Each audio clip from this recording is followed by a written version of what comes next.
Hi, I'm Jane Wilson. I'm an experienced gardener, a professional chef, and a certified wellness coach.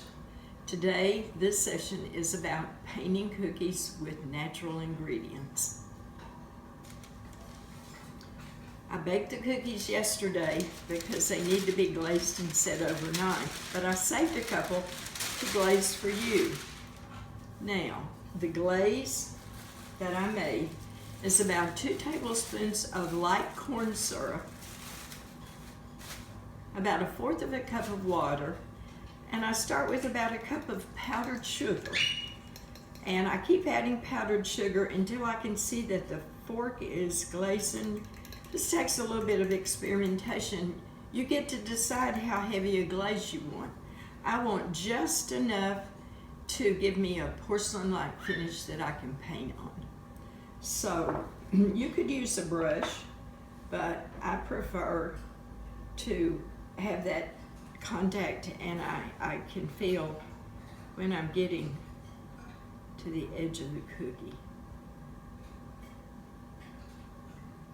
It's important to let the cookie glaze set overnight and be really dry, because if you're going to add the wet natural color ingredients, if the glaze isn't really dry, it will start melting, and then it's messy, messy, messy. Okay, so you see how nice and glossy I've got that covered. So I would set that aside overnight. So when I was a youngster, on the drive between Upper East Tennessee and Southwest Virginia to visit my grandparents, there was a place we would stop called Colombo China. I think I'm remembering that name. And I had a couple chances to watch people hand paint porcelain plates. I was just so fascinated. I got busy with other things and I never really got into painting porcelain plates. But this is a great technique to transpose to painting cookies.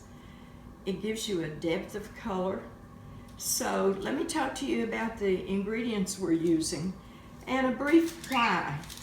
You know, as we look for more wholesome ingredients, we're moving away from those chemical colors.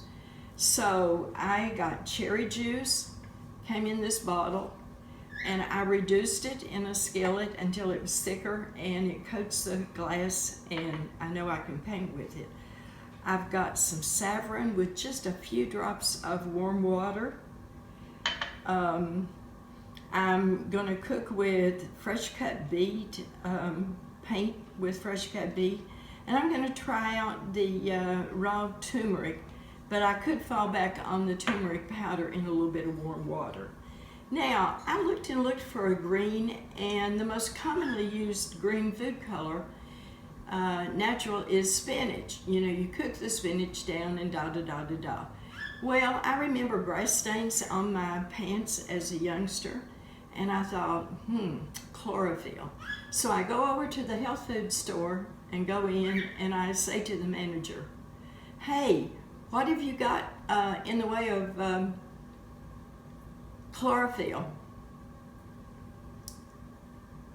And he said, oh, there's a whole shelf. Come over here and look. Now, see, we got this, this, this, and this. And this box, you have to be careful. It says on the box, caution, permanently stains. I said, hey, that's the one I want. It's made out of nettle and mint. And it comes in a box like this. And it's good for much. Once you open it, you store it in the refrigerator. It's very concentrated. I want the white background of the porcelain cup, so I'm going to put some drops in, and I've got a lot of green color, and it's not the exact green color that I'm going to start with. So what I'm going to do is take my brush and get a little bit of the saffron over here. And then I'm picking up some of this, just a little bit.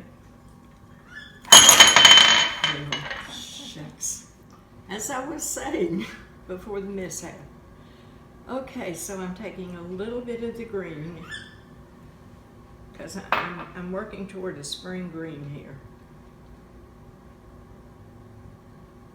Okay, just a little more green.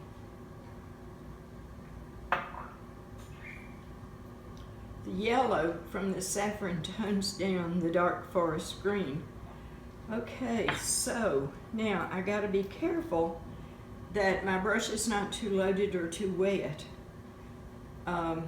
This is what gives the depth of color. We're brushing in a background, and I want it really soft, so I'm taking a clean cloth and I'm wiping the excess off, because we don't want to melt the glaze. I want to leave some of it uncovered so that you get that depth. Let's go to the big one. And I'm thinking about where I'm going to put the flowers or whatever. And what we're going to do is just build layers of color. And you'll see how this goes.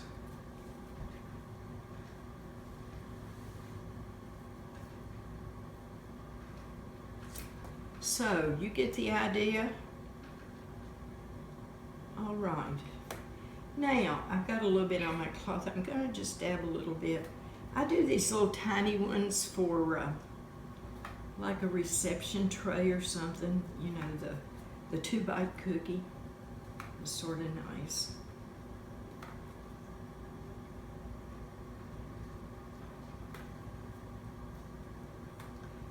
Now, I want to go to a dark green stem. So I'm picking up and I'm tapping my brush. Remember, you don't want too much moisture on the brush. And I'm going to lay in the stem. Let's stop and put on the glasses. This is live, real life, you know.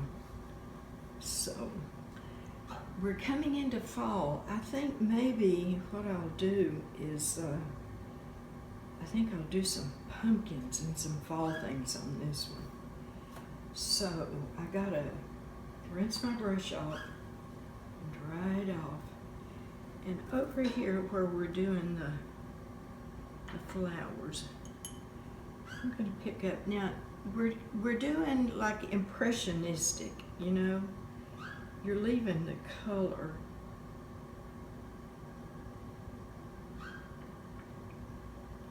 But you're not putting in a whole lot of detail.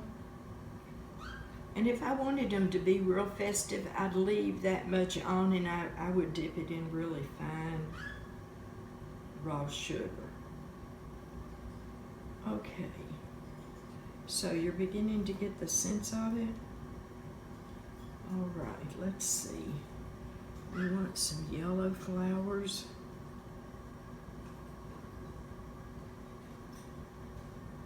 Back to the saffron.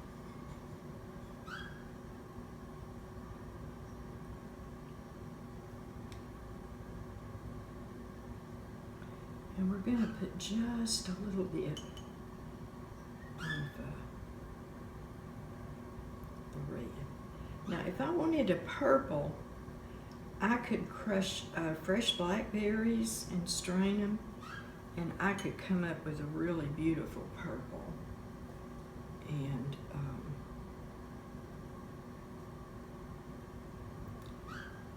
that's going to take a few minutes to dry. All right, so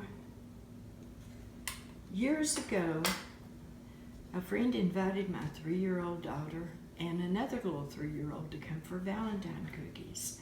And when we got there, he had these beautiful pink frosted cookies, and he had done it with beet. And I thought, wow, how sweet was that?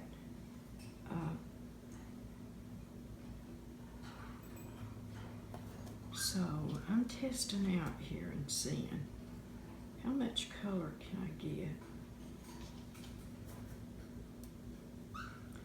It looks like maybe we probably need to cook them and reduce the color, but these are the materials we would use. And I told a friend I found every color but sky blue. And a couple weeks later, Linda said, I've got a magazine clipping for you. It was a way to color Easter eggs with natural colors. And there was the article. You cook purple cabbage and you reduce the water you cook the cabbage in, make it thicker, and you put just a little bit of baking soda. And voila, magic, it's sky blue. Who knew? So, magic happens. So, this is to just convey some ideas to you. I haven't really let the cookie dry long enough. Ordinarily, I make sure it was dry. But I do festivals and farmers markets, and I've discovered that everything looks better in cellophane. So if I was taking cookies to somebody as a gift or going to the farmer's market, they'd all be wrapped up in cellophane with an ingredient label on the back, and I'd be all set. So I hope you got some good ideas, and thanks for watching. And remember, in your garden, in your kitchen, and within yourself, there can be magic and miracles. Thanks. I'll see you next time.